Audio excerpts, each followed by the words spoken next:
Bismillahirrahmanirrahim. Assalamualaikum warahmatullahi wabarakatuh. Alhamdulillahi rabbil alamin. Wa bihi nasta'in ala umuri dunya waddin.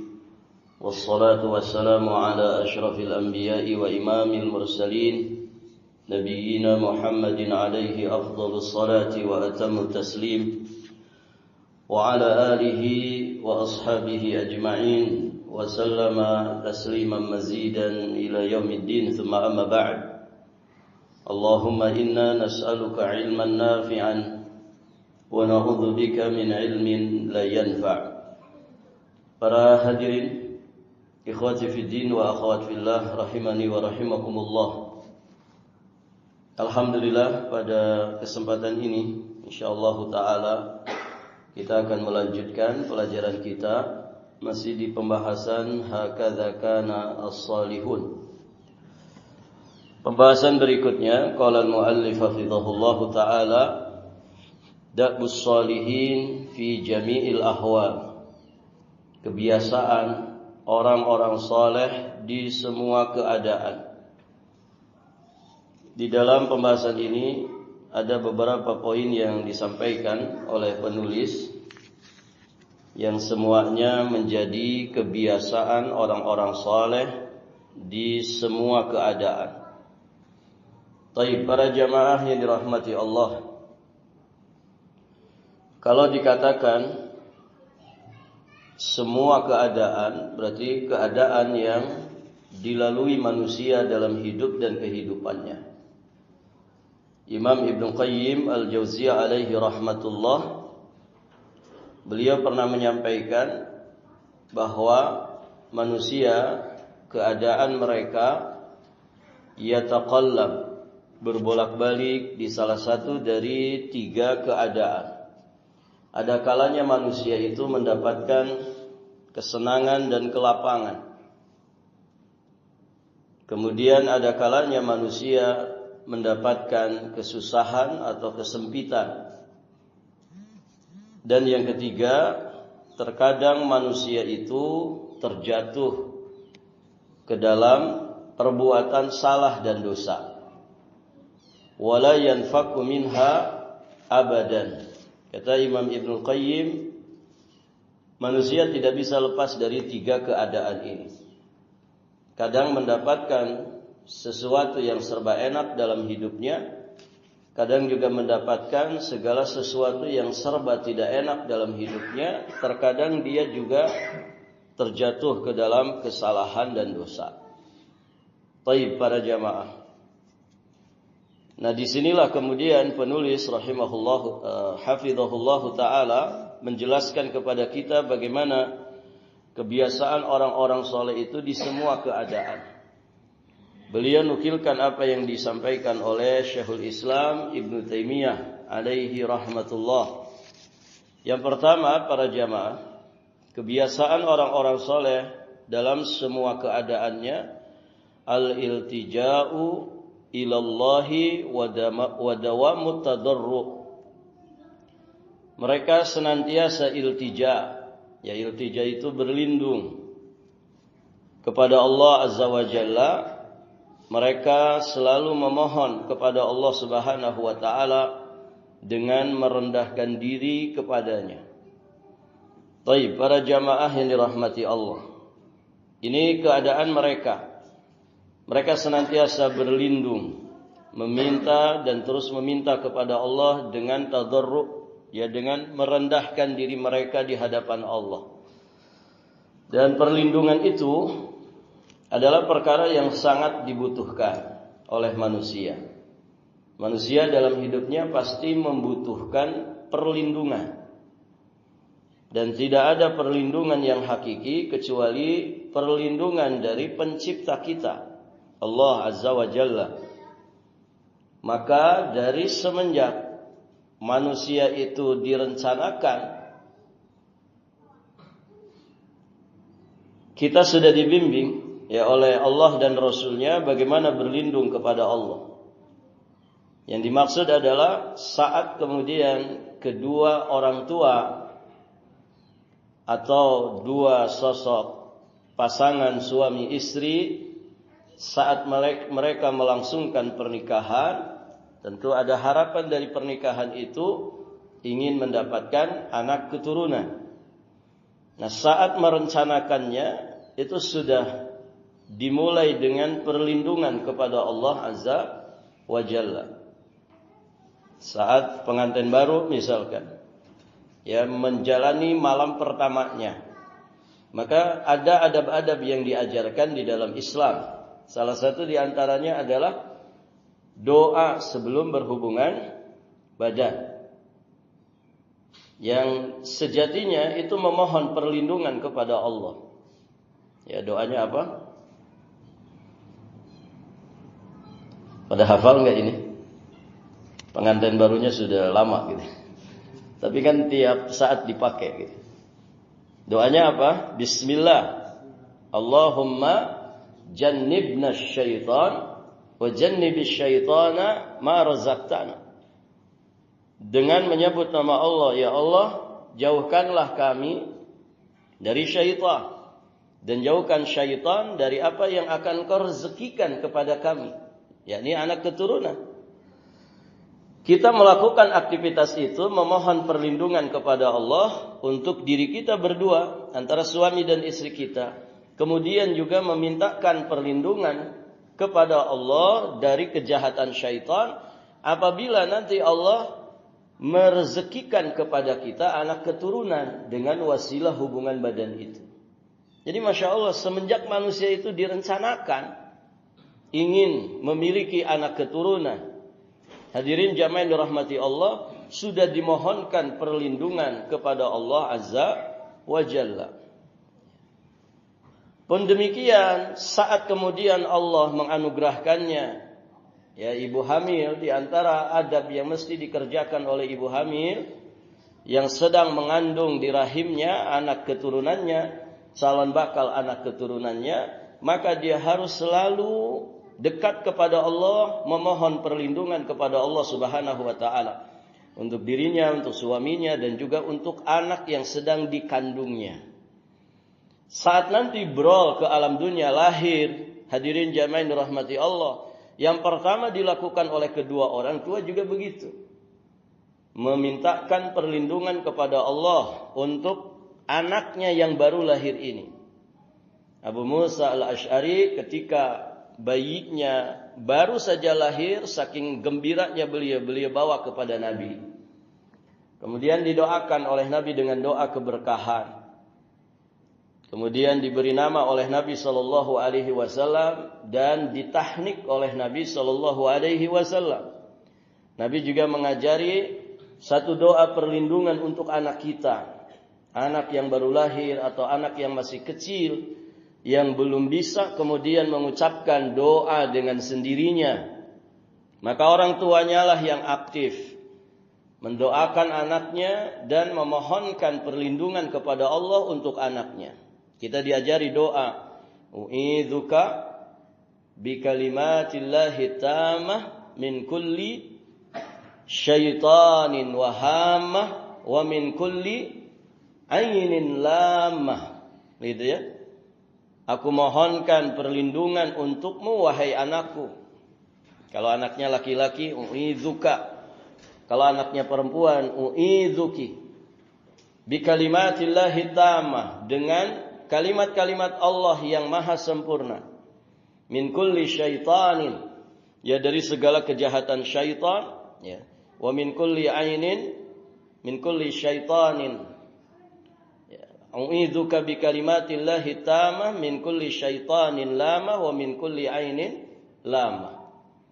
Nah, ini semuanya mengajari kepada kita semua betapa manusia itu selalu butuh perlindungan dari Allah Azza wa Jalla. Dari semenjak dia belum ada sampai adanya, bahkan setiap saat. Sampai nanti kita mati. Dalam perjalanan kehidupan manusia kita diajari bagaimana selalu iltija kepada Allah. Dari semenjak kita mau tidur sampai bangun tidur, saat kita menjalani aktivitas harian, doa memohon perlindungan kepada Allah itu selalu diajarkan. Kalau kita keluar rumah, doanya apa? Allahumma inni a'udzubika an azilla au uzalla au adilla au udalla au adlima au udlama au ajhala au yujhala alayya. Ini kita saat keluar rumah sudah meminta perlindungan kepada Allah. Karena saat kita keluar rumah, bahkan saat kita di dalam rumah, tidak pernah tahu apa yang akan terjadi pada diri kita. Jadi perlindungan itu sangat dibutuhkan. Ya Allah, Allahumma inni a'udzubika an azilla. Aku berlindung kepadamu dari tergelincir. Au uzalla, atau digelincirkan oleh orang. Kadang kita yang tergelincir sendiri atau digelincirkan orang lain. Baik para jamaah. Au adlima au udlama, atau aku berbuat zalim dan dizalimi orang lain. Aku berlindung kepadamu dari aku berbuat zalim atau dizalimi orang lain. Au ajhala, ya, azilla udzalla, au adlima au udlama. Apa lagi? Au ajhala au yujhala alayya. Atau aku berbuat kejahilan atau dijahili orang lain. Ini doa ini penting saat kita keluar rumah. Allahumma inni a'udzubika an azilla au uzalla au adlima au udlama au ajhala au yujhala alayya. Baik. Dan seterusnya, ya, kita berlindung dari segala keburukan, dari segala fitnah. Kita berlindung di siang hari, di malam hari. Kita berlindung kepada Allah dengan azkarus sabah, dengan azkarul masa, dengan zikir-zikir pagi dan zikir-zikir petang. Nah, ini semua sejatinya da'bus sholihin. Itu adalah sifat dan kebiasaannya orang-orang saleh. Selalu dia berlindung kepada Allah. Yang kedua, di antara da'bus sholihin adalah ad-du'a. Yakni berdoa. Dia selalu berdoa di setiap keadaannya. Yakni dengan dia mempelajari doa-doa yang maksur. Doa-doa yang datang dari Allah Subhanahu wa ta'ala dan juga Rasulnya. Dia pun menyengaja berdoa di waktu-waktu mustajab. Seperti di sepertiga malam terakhir. Bainal adhani wal iqamah. Antara azan dan iqamat. Wa fis sujud, saat dia sujud, atau di akhir dari salatnya sebelum dia itu mengucapkan salam di dalam salatnya. Nah, ini waktu-waktu mustajab. Dia berdoa kepada Allah dengan sungguh-sungguh, dan itu dibuktikan dengan dia mempelajari doa-doa yang maksur. Makanya penting ya, mempelajari doa itu penting. Kemudian menghafalkan banyak doa. Dan setelah itu dipraktekkan di waktu-waktu mustajab. Ya, kadang ada sebagian orang kehabisan stok doa. Itu doanya yang habis atau dia tidak hafal doa? Yang mana ini? Dia yang tidak hafal doa. Doa yang diajarkan Nabi itu banyak sekali, ya. Baik para jamaah yang dirahmati Allah. Tinggal kitanya mau menghafal atau tidak. Setelah hafal, ya setelah dipelajari mau dipraktekkan atau tidak. Begitu ya. Baik, para jamaah yang dirahmati Allah. Kemudian di antara da'bus sholihin yang berikutnya al-istighfar. Dia senantiasa beristighfar kepada Allah Azza wa Jalla. Yakni meminta ampunan. Istighfar itu thalabul maghfirah. Meminta maghfirah kepada Allah Azza wa Jalla. Anak-anak jangan ribut.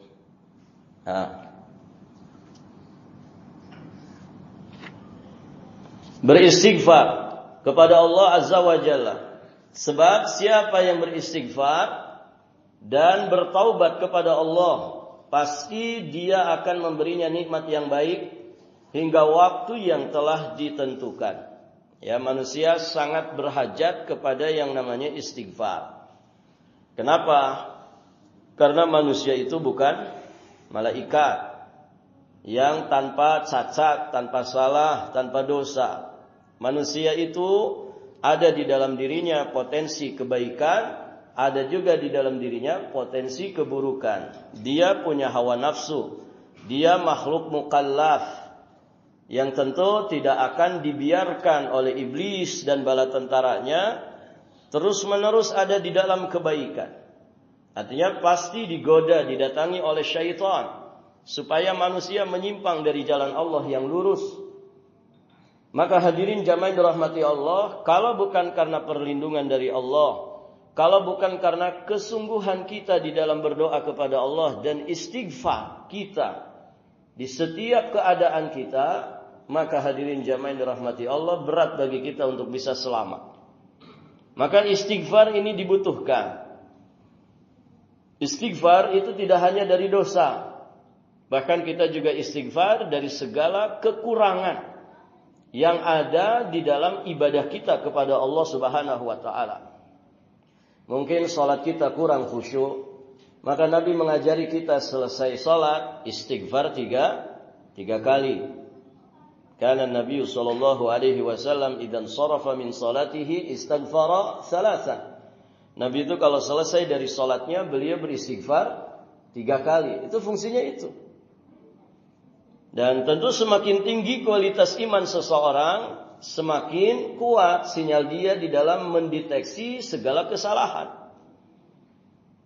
Sehingga sejatinya semakin tinggi iman seseorang, semakin tinggi ilmunya, semakin dia itu akan merasa sangat butuh kepada istighfar. Kenapa? Tadi ya levelnya level yang sangat mudah mendeteksi segala kekurangan diri. Begitu para jamaah yang dirahmati Allah. Ya, sebagian kalangan mungkin meninggalkan amalan sunnah itu enteng-enteng aja. Tapi bagi orang-orang yang ahli ma'rifat kepada Allah, kehilangan amal-amal sunnah itu kerugian besar. Mereka bisa menangis gara-gara itu. Di sisi yang lain ada orang yang kehilangan amal-amal wajib, anteng-anteng aja dalam hidupnya. Padahal sejatinya ketika orang kehilangan amal-amal wajib yang ditinggalkan dengan sengaja, harusnya dia bisa nangis darah di hadapan Allah. Kenapa? Karena meninggalkan amal-amal yang wajib. Yang jika dia tinggalkan disengaja dan dibawa mati tidak ditobati, bisa menjadikan dirinya tersiksa di dalam api neraka. Taib, para jamaah yang dirahmati Allah. Maka istighfar. Istighfar itu da'bus sholihin. Nabi itu ngajarin istighfar, ya, hampir di setiap kali kita selesai melakukan amal kebaikan. Ya, mulai dari selesai wudu, ada doa selesai wudu, di dalamnya ada istighfar, ada pertaubatan kepada Allah. Gitu kan? Selesai sholat juga demikian. Selesai kita menunaikan ibadah puasa di penghujung hari-hari akhir dari ibadah puasa Ramadan, ya kita juga dibimbing untuk mengucapkan Allahumma innaka afuun tuhibbul afwa fa'fu anni. Nah, itu permohonan maaf kepada Allah. Selesai ibadah haji juga demikian. Selesai kita bermajelis seperti ini, ada kafaratul majlis. Barakallahu fikum. Selesai berdakwah, para nabi dan rasul ketika sudah hampir mendekati masa-masa kematian mereka, para jamaah yang dirahmati Allah, masa-masa habis amanah mereka untuk mendakwahkan wahyu dari Allah, maka mereka diperintah oleh Allah Subhanahu wa taala untuk banyak beristighfar. Ya, seperti Nabi kita Muhammad sallallahu alaihi wasallam, Nabi Nuh dan juga nabi-nabi yang lainnya. Ya, ketika ada peristiwa Futuh Mekah, dibebaskannya kota Mekah, di mana manusia dengan itu berbondong-bondong masuk ke dalam dinul Islam, dan para jamaah yang dirahmati Allah, tidak lama setelah peristiwa Futuh Mekah Nabi kan wafat. Maka turun surat An-Nasr, idza jaa nasrullahi wal fath wa ra'aitan nasa yadkhuluna fi dinillahi afwaja fasabbih bihamdi rabbika wastaghfir innahu kana tawwaba. Maka kata ibunda Aisyah, ya semenjak itu Nabi di dalam ruku dan sujudnya memperbanyak tasbih, memperbanyak tahmid, dan juga memperbanyak istighfarnya. Sehingga kita tahu di antara doa ruku dan sujud yang diajarkan Nabi, subhanakallahumma wa bihamdika Allahumma firli. Nah, doa ini datang dari Nabi sallallahu alaihi wasallam dan termasuk di antara redaksi dari sekian redaksi bacaan-bacaan di dalam ruku dan sujud. Ini sering dibaca oleh Nabi ya di penghujung hayatnya. yakni tepatnya setelah peristiwa Futu Mekah. Kenapa? Karena Nabi mengamalkan firman Allah Subhanahu wa taala di akhir surat An-Nasr tadi. Fasabbih bihamdi rabbika wastaghfirhu. Bertasbihlah engkau dengan memuji ya kebesarannya, memuji kekuasaannya. Dengan memujinya, memuji Allah Azza wa Jalla, wastaghfirhu, dan mohonlah ampunan kepadanya. Innahu kana tawwaba. Nah, itu para jamaah yang dirahmati Allah. Kemudian yang berikutnya, di antara da'bus shalihin mengucapkan wirid dari adhkarus sabah wal masa wa adhkar qabla an-naum, yakni mengucapkan wirid dari zikir-zikir di pagi hari, kemudian zikir-zikir di petang hari. Ya, ada pembahasan tersendiri terkait dengan adhkarus sabah wa adhkarul masa. Kemudian juga wirid-wirid atau doa-doa yang diajarkan oleh Nabi sallallahu alaihi wasallam menjelang kita tidur. Ya, minim-minimnya baca doa sebelum tidur. Ini jangan kelewat ya. Bismikallahumma amutu wa ahya. Minimal ingat itu aja gitu ya. Kalaupun tidak ada amaliyah, adab-adab lain yang dikerjakan, minimal itu saja ingat. Sehingga tidur kita ala sunnah, ya, tidur kita di atas sunnah Nabi sallallahu alaihi wasallam. Bisa saja ya 6 sampai 8 jam itu kemudian menjadi pahala bagi kita di sisi Allah. Baik, para jamaah yang dirahmati Allah. Yang berikutnya, di antara da'bus shalihin, bersabar menghadapi kendala dan rintangan yang menghadang, karena pasti Allah akan menguatkannya dan meneguhkan keimanan di dalam hatinya. Dan itu fadilah bagi orang-orang yang sabar. Orang-orang yang sabar itu pasti akan diberi petunjuk oleh Allah. Wa may yu'min billahi yahdi qalbah. Siapa yang beriman kepada Allah dengan menguatkan kesabarannya, maka Allah Subhanahu wa taala akan memberikan petunjuk kepada hatinya. Jadi orang yang sabar itu terbimbing hatinya untuk tidak apa? Untuk tidak berprasangka buruk terhadap ketetapan takdir Allah. Gitu ya. Apapun ujiannya, apapun cobaannya. Apakah dolar yang naik, apakah BBM yang naik, barakallahu fikum, tapi penghasilan kita enggak naik-naik misalkan. Itu musibah enggak? Musibah, gitu ya. Dolarnya naik, BBM naik, barang-barang naik, tapi gaji kita enggak naik misalkan. Nah, itu kan musibah. Para jamaah yang dirahmati Allah, itu ujian. Maka para jamaah yang dirahmati Allah, Allah tetap berikan petunjuk kepada hatinya. Untuk apa? Untuk tidak berprasangka buruk kepada Allah. Untuk ridha dengan ketetapan Allah Azza wa Jalla. Begitu ya. Dan dia yakini bahwa apa yang Allah tetapkan pasti mengandung hikmah. Apa yang Allah Subhanahu wa taala tetapkan pasti yang terbaik untuk dirinya. Baik para jamaah, dan itu sudah tercatat di Lauhul Mahfuz. Itu sudah dikehendaki oleh Allah Subhanahu wa taala. Allah yang menciptakannya. Allah juga yang kemudian sudah menghendakinya. Tugas manusia itu bersabar atas segala ujian. Maka diberi petunjuk oleh Allah sehingga hatinya hati yang selamat, iman kepada qada dan qadar Allah. Lisannya pun selamat. Tidak ada yang dia salahkan, tidak ada yang dia kambing hitamkan. tapi selamat lisannya dengan mengucapkan kalimat istirja, inna lillahi wa inna ilaihi raji'un. Ya. Atau dia mengucapkan kalimat alhamdulillah ala kulli halin. Atau dia mengucapkan kalimat qadarullah wa ma syaa fa'ala, atau qaddarallahu wa ma syaa fa'ala. Atau kalimat-kalimat yang semisal yang menggambarkan bahwa orang ini orang yang sabar. Baik, para jamaah yang dirahmati Allah Subhanahu wa taala.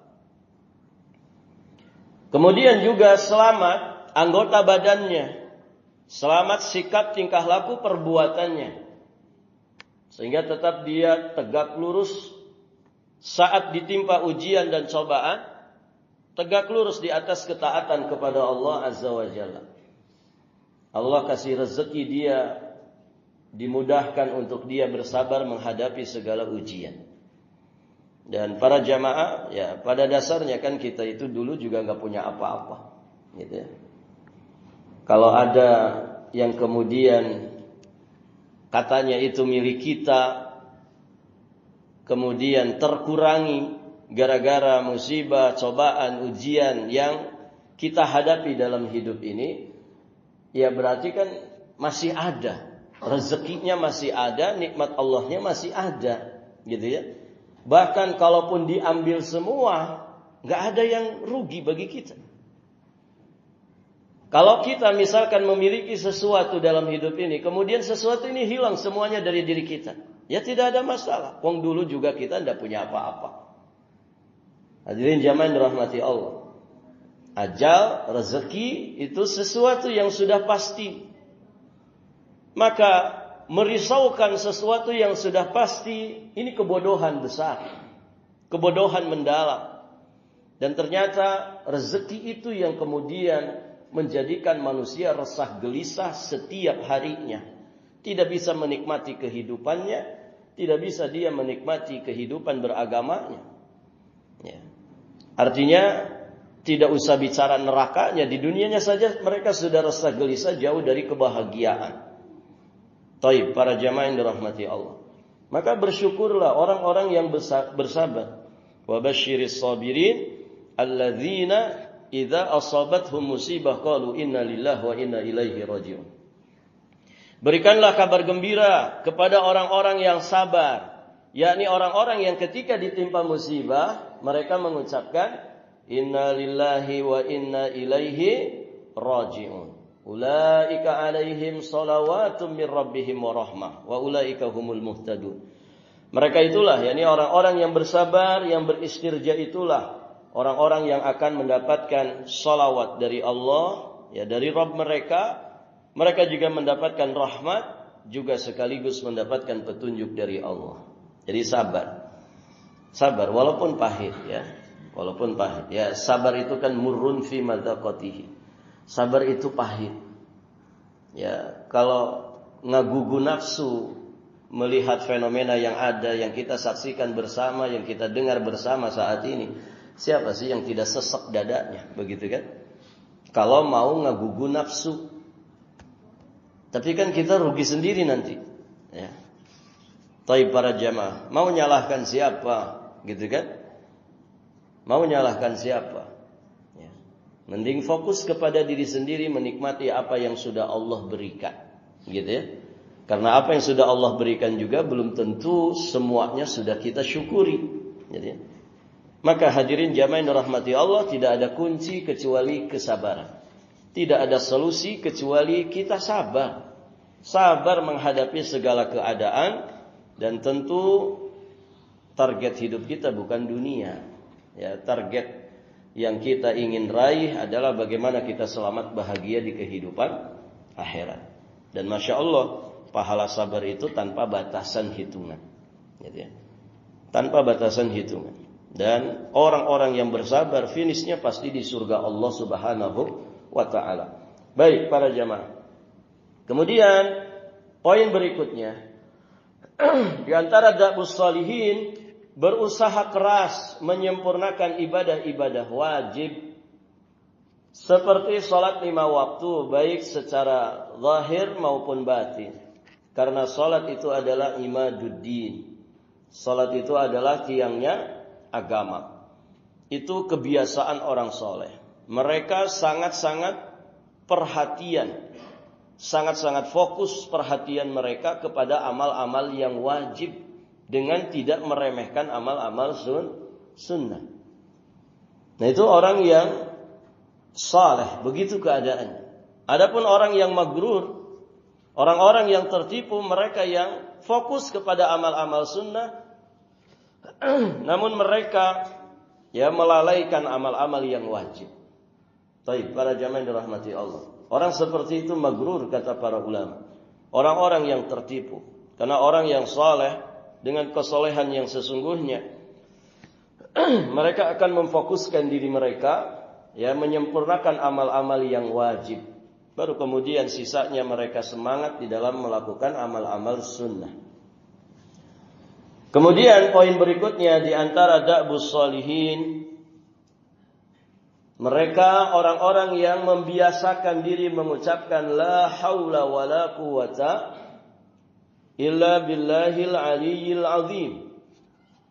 Tidak ada daya, tidak ada kekuatan kecuali dengan Allah, dengan pertolongan dari Allah yang maha tinggi dan maha agung. Baik, para jamaah, kalimat zikir ini yuqawwil insan, akan memberikan kekuatan kepada manusia. La haula wala quwata illa billah. Maka manusia butuh untuk selalu mengucapkan kalimat ini, terutama di masa-masa sulit, di masa-masa lemah. Memperbanyak la haula wala quwata illa billah. Kalimat apa namanya ini? Kalimat apa, Pak? Kalimat hauqalah atau haulaqah. Kalimat hauqalah adalah kalimat ini. La haula wala quwata illa billah. Baik, para jamaah. Dengan zikir ini, penulis menyampaikan dia akan mampu memikul beban berat, menghadapi berbagai kesulitan, dan meraih posisi terhormat di sisi Allah Subhanahu wa ta'ala. Karena zikir itu termasuk afdolul a'mal. Zikir itu termasuk amalan yang paling utama. Bahkan seluruh syariat itu disyariatkan, itu kan dalam rangka supaya manusia zikir kepada Allah. Antum sebut syariat apapun, itu tujuan intinya itu. Bagaimana manusia itu punya alaqah, punya keterikatan, keterkaitan yang terus menerus secara dawam kepada Allah Azza wa Jalla. Dia sadar tentang keagungan Allah, dia selalu mengingat kebesarannya. Kan begitu. Salat, zakat, puasa, semua syariat Allah itu ditetapkan oleh Allah Subhanahu wa ta'ala supaya manusia itu ingat kepadanya. Jadi orang yang paling banyak berzikir kepada Allah, sejatinya dia orang yang paling banyak ibadahnya. Dan ini yang tidak dimampui oleh orang-orang munafik. Orang-orang munafik secara zahir mungkin mereka bisa beribadah, bisa, iya. Salat bisa mereka salat. Baca Quran bisa mereka baca Quran. Melakukan amal-amal zahir bisa mereka lakukan. Tapi bagaimana alaqah qalbiyah, keterikatan, keterkaitan hatinya kepada Allah Azza wa Jalla. Itulah pembedanya dengan orang-orang beriman. Mereka ibadah kepada Allah zahiran wa batinan, yang menunjukkan bahwa mereka selalu ingat berzikir kepada Allah, selalu terikat jiwa raganya kepada Allah. Baik, para jamaah yang dirahmati Allah. Kemudian poin berikutnya, tidak bosan mereka ini, la yas'amu minad du'a wat talab. Tidak bosan-bosannya berdoa dan tidak bosan-bosannya meminta kepada Allah. Itu da'bus shalihin. Sebab doa hamba ini akan diijabahi oleh Allah selama dia tidak tergesa-gesa. Disitulah kenapa ciri orang soleh, kebiasaan orang soleh itu mendawamkan doanya dan tolabnya kepada Allah. Karena ijabah Allah itu tidak akan mungkin diberikan kepada orang-orang yang tergesa-gesa. Istijal di dalam berdoa. Bagaimana gambarannya? Disebutkan oleh Nabi, orang yang istijal di dalam doa itu, dia mengatakan, qad da'autu wa da'autu falam yastajib li. Aku sudah sering berdoa, terus berdoa, tapi ternyata Allah tidak pernah memberikan ijabahnya kepadaku. Nah, kalau ada orang sudah mengungkapkan kalimat ini gambaran orang yang istijal di dalam doa. Orang yang tergesa-gesa di dalam doanya. Dan itu terlarang para jamaah. Tergesa-gesa di dalam doa baik hisian ataupun maknawian tidak boleh. Secara hisi ya dia buru-buru ketika berdoa. Kan ada sebagian orang berdoa itu cepat banget, gitu ya. Rabbana atina fid dunya hasanah wa fil akhirati hasanah wa qina adzaban rabbana hab lana min azwajina wa ini tidak boleh, ya. Orang berdoa itu harus dengan tadarru wal khudu, gitu ya. Dan tidak tergesa-gesa di dalam melafalkan doa. Itu secara hisian. Secara maknawiyah, ya dia tidak cepat-cepat meminta ijabah dari Allah. Maka Umar ibn Khattab sampai mengatakan, aku tidak pernah memperdulikan bagaimana ijabahnya Allah. Karena itu janji Allah yang pasti. Tapi aku selalu fokus bagaimana kemudian memperbaiki kualitas daripada doaku. Karena doa yang berkualitas sesuai petunjuk Allah dan Rasulnya pasti dapat ijabahnya. Kepastian ijabah ini tidak mesti secara kontan. Kepastian ijabah itu disebutkan dalam satu riwayat Nabi, ya bisa dengan modelnya nanti jadi tabungan di kehidupan akhirat. Itu yang pertama. Bisa secara kontan, kita minta ini langsung Allah berikan yang itu, yang sesuai kita minta. Bisa secara langsung diberikan, bisa disimpan oleh Allah, ya, limpahan pahalanya, ijabahnya di akhirat untuk nanti dia panen saat dia berjumpa dengan Allah.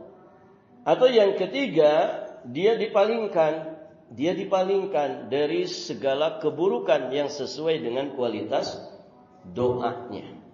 Mungkin dia dikasih kesehatan, mungkin dia dijauhkan dari bala, ya mungkin dia diselamatkan dari sebuah kecelakaan dan lain sebagainya. Nah itu para jamaah yang dirahmati Allah. Maka orang-orang saleh mereka tidak pernah bosan di dalam berdoa dan meminta kepada Allah. Terakhir yang beliau sampaikan di sini, meyakini bahwa kemenangan itu beriringan dengan kesabaran. Ada ungkapan man sabara dhafira. Siapa yang bersabar maka dia akan beruntung. Kan begitu. Siapa yang sabar maka dia yang menang. Kan begitu.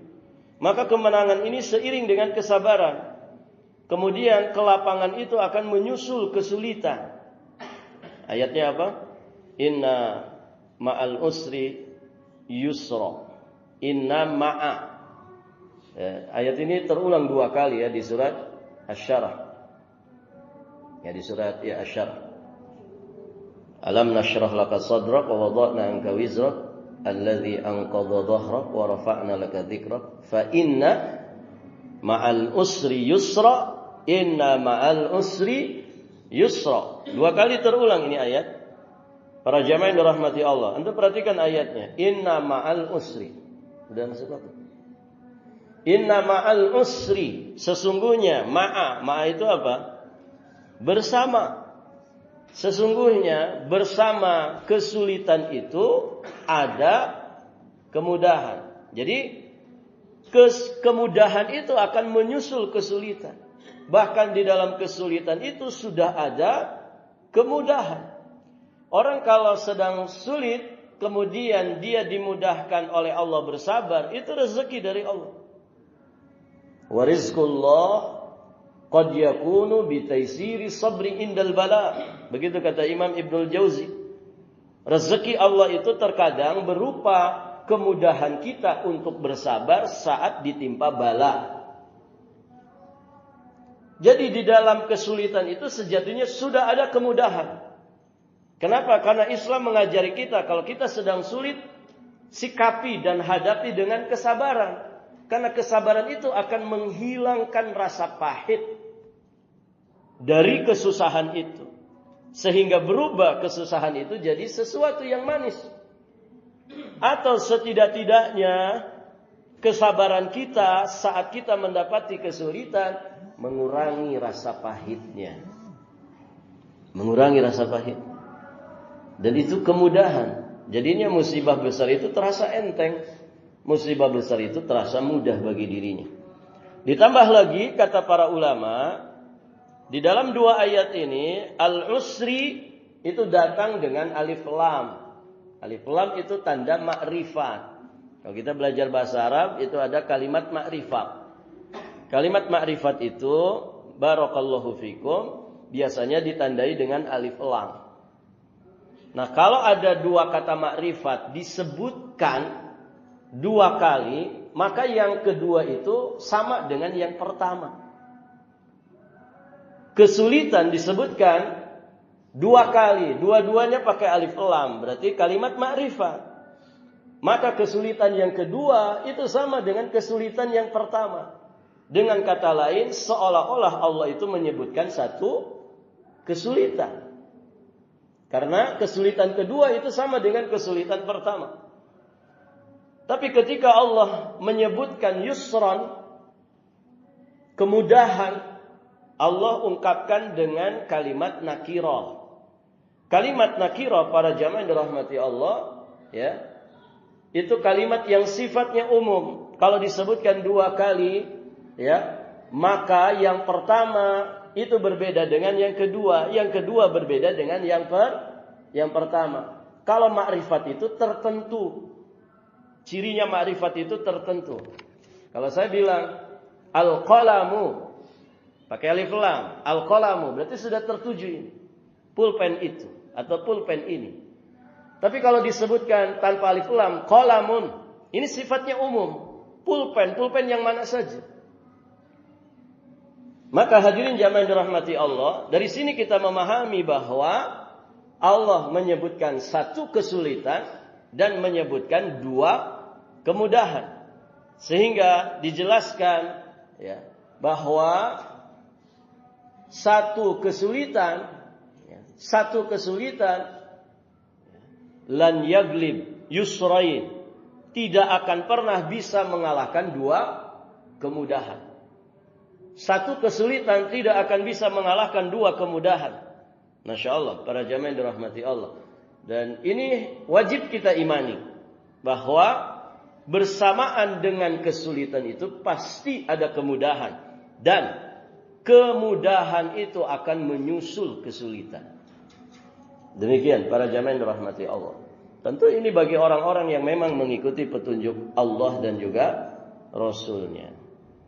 Maka bersama kesusahan ada kemudahan, serta tak ada seorang pun meraih akhir yang baik, seorang nabi maupun yang lainnya, kecuali dengan kesabaran. Dan akhirnya segala puji hanya milik Allah Rabbul Alamin. Demikian para jamaah yang dirahmati Allah. Di poin terakhir ini poin yang sangat penting, gitu ya. Para nabi dan rasul semuanya menghadapi ujian kesulitan yang luar biasa. Ya, sampai-sampai Nabi menyampaikan siapa yang ingin, ya, menjadi ringan musibah yang menimpa dirinya, maka perhatikanlah dan ketahuilah musibah yang menimpa diriku. Kenapa? Karena musibah yang menimpa Nabi SAW jauh lebih besar daripada musibah yang menimpa kita. Di perang Khandaq, ya, beliau pernah memukul satu batu besar, di mana para sahabat tidak kuasa untuk memecahkan batu atau tanah keras ini. Perang Khandaq, perang parit itu. Kemudian mereka lapor kepada Nabi, ya Rasulullah, itu ada satu batu atau satu tanah yang permukaannya sangat keras sekali. Kami tidak kuasa untuk memecahkannya. Dan itu menghalangi kami menggali parit ini. Maka kemudian Nabi bersabda, ana nazil, saya yang akan turun sendiri. Kemudian Nabi memukul batu itu dan pecah menjadi seperti abu yang berterbangan. Thaib, para jamaah yang dirahmati Allah. Nah, ketika beliau itu turun, dipergoki oleh salah seorang sahabatnya yang bernama Jabir bin Abdullah radhiyallahu taala anhu, di mana Nabi mengganjal perutnya pakai batu. Dan beliau mengisahkan, kami pasukan Khandaq sudah 3 hari tidak menyantap makanan. Beliau menyaksikan Nabi saat memukul batu itu mengganjal perutnya dengan batu. Kira-kira kenapa diganjal? Untuk menekan lambungnya supaya rasa laparnya terkurangi. Begitu kan? Para jamaah, itu Rasulullah. Ya. Siapa di antara antum yang pernah mengganjal perutnya? Ya, alhamdulillah kita juga ganjal perut. Cuman ganjalnya pakai untuk begitu. Bukan pakai batu. Barakallahu fikum. Ya, itu Rasulullah bersama para sahabat. Sampai akhirnya Jabir bin Abdullah, ini ada hadisnya di kitab Riyadhus Shalihin. Beliau minta izin pamit kepada Nabi untuk pulang sebentar ke rumah. Dan beliau datangi istrinya dengan harapan ada makanan yang bisa disantap. Akhirnya istrinya bilang ada gandum dan ada 1 ekor kambing. Di satu redaksi, di satu riwayat, gandumnya itu cuma 1 sok. 1 sok itu berapa? Ukuran zakat fitri. Kalau beras ya sekitar 3 kilo. Kalau gandum ya mirip-mirip. Ya, sedangkan pasukan Khandaq ini jumlahnya 1000-an. Para jamaah. Maka pesan istrinya, karena niatnya ini ingin mengajak Nabi dengan 1-2 sahabat yang lain untuk makan di rumahnya. Tapi kemudian istrinya berpesan, wahai suamiku, jangan permalukan aku di hadapan Nabi dan juga para sahabatnya. Maksudnya, jangan banyak yang dipanggil. Cukup Nabi sama 1-2 orang saja. Kenapa? Karena ini makanan tidak banyak. Cuma 1 ekor kambing sama 1 sok gandum. Orang Arab itu kan, barakallahu fikum, 1 ekor kambing berapa orang? Ya 1 keluarga lah 1 kambing. Kalau kita 1 kambing kan Masya Allah bisa 1 RT kan. Taib, para jamaah. Maka istrinya berpesan, jangan sampai permalukan aku. Gitu ya. Taib, para jamaah yang dirahmati Allah. Ya, orang Arab tuh memang porsi makannya agak besar. Postur tubuhnya juga lebih besar dari kita. Saya pernah di Mekah itu diundang makan sama teman yang domisili di sana. Di satu rumah makan ya.